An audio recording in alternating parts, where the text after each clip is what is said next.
it's a little bit ironic because this class, I think it's our first class ever where every kid we've signed is from Minnesota, which is kind of ironic because we've been trying to get out a little bit more, and I think that'll be reflected in 2011. I bet half that class will be from out of state.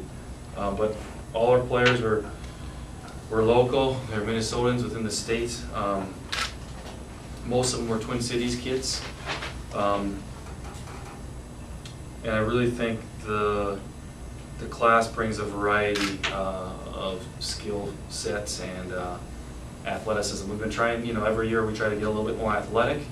We don't want to go away from players who are highly skilled and technical, and it seems like at this level sometimes we get one or the other. We'll get a player who's extremely good in the ball, but lacks some speed, lacks a little size. So I think we kind of brought in a good mix of that, and what that does is it allows us to play, if we're playing against a team maybe we're a little bit more superior to, we can make the lineup look like a little bit more possession oriented. We can hold the ball, make them chase the ball a little bit more. And if we're playing against a team that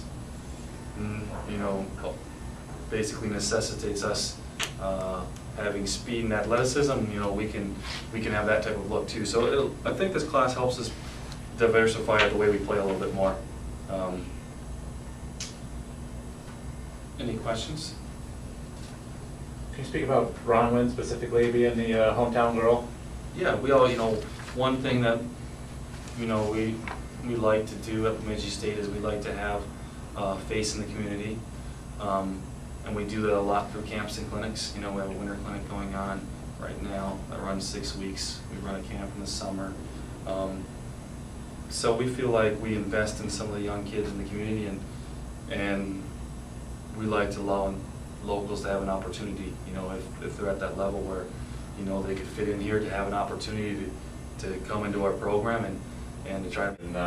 But about she was a local, so yeah, we're excited. Very good soccer player too. I know she led Bemidji in goal scoring last year, and she did it while playing center mid, not forward. So we're happy to have. Well, she said she didn't know. I think she has. I think she has pretty good vision. Even playing in the middle, you need to be able to see the game and read the game.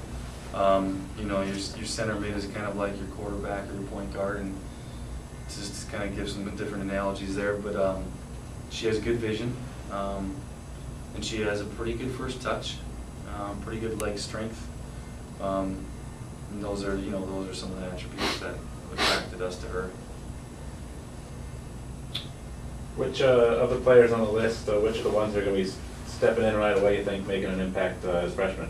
Well, we think Jess Bowler is going to be special, and she's the type of kid when you go around and you go to these different recruiting venues, like we were down at Shattuck St. Mary's this past weekend, and you have coaches from everywhere. You have the Illinois coach was there, the Milwaukee coaches were there, the Gopher coaches were there, and when you're sitting around in those circles and names start to come up, all the coaches kind of say, "Oh, you signed Jess Bowler, and she's going to do good things for you." So extremely excited about her. I think she's going to score some goals for us, and she's going to be the type of player that's fun to watch. She's gonna make some defenders look silly at times, and we're very excited to have her coming in. And then Sam Bloomberg from Woodbury. They're high school. They're ranked #1 in the country for most of the season last year. They didn't lose a game for I think almost 3 years till state championship this year, and she's been a starter on that team since she was a sophomore.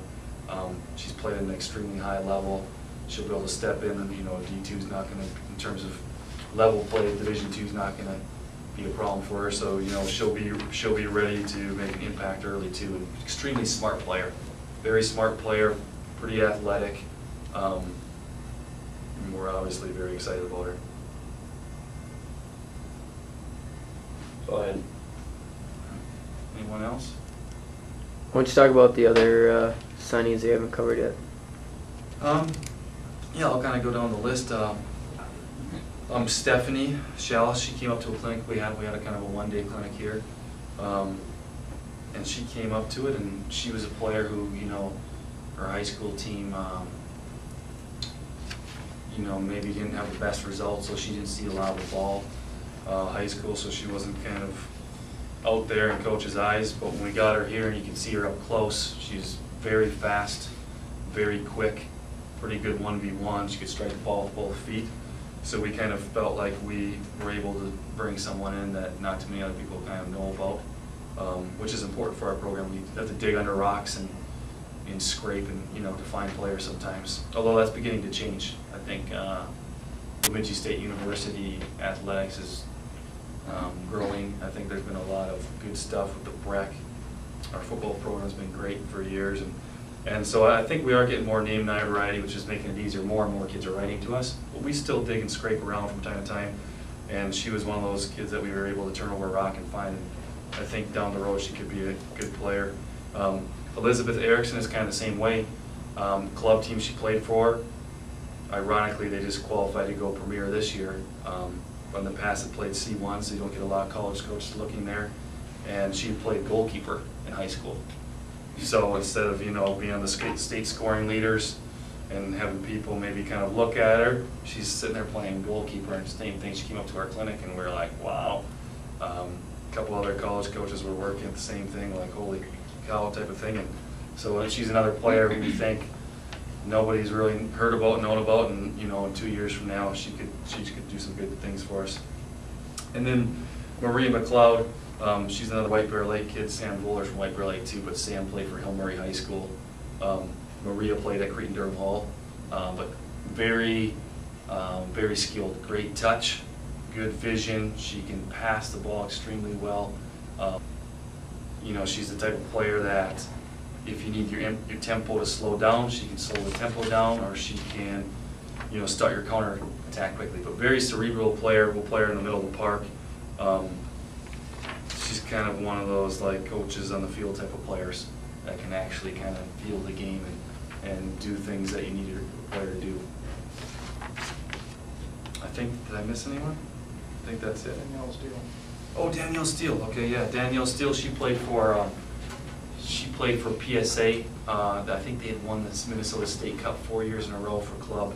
So she's played at a very high level. She's been to regionals. Has an awesome personality. She's the type of player that will have people laughing on the bus and in the locker room. Just tons of fun, which is very important to do. You know, I think that's a, you know, the atmosphere within your locker room is an important piece of teams, and she's going to bring a lot to that. And she's also played for the Olympic developmental program for Minnesota. So she grew up in Ohio, came over here later. Very, very good player. She could play multiple positions. We could play her in the middle of the park, or we could play her at outside back position. But we feel very fortunate to have Danny coming in.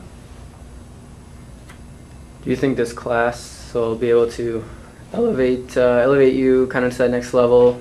I mean, you made the conference tournament this year. Is this a class to maybe punch up into that top 4 or 5 teams? You know, everything is so tight in our conference, you know. You know, we were 11-6-2 last year. Every single loss, all 6 losses by 1 goal. All 6 losses by 1 goal. So, you know, that's the hope. I think, you know, if Sam and Jesse really make big impacts as freshmen, you know, and we're fortunate to have Jamie Ford coming back, which we never expected in a million years, but we had a medical redshirter last year. So we're basically going to have our number 1 and 2 all-time leading scorers on the field at the same time. We're going to have 8 seniors, so, you know, but games aren't won on paper. So we're just going to try to work as hard as we can and see what happens. Any other questions for Coach Stone? All right, thanks, Coach. Hey, thanks a lot.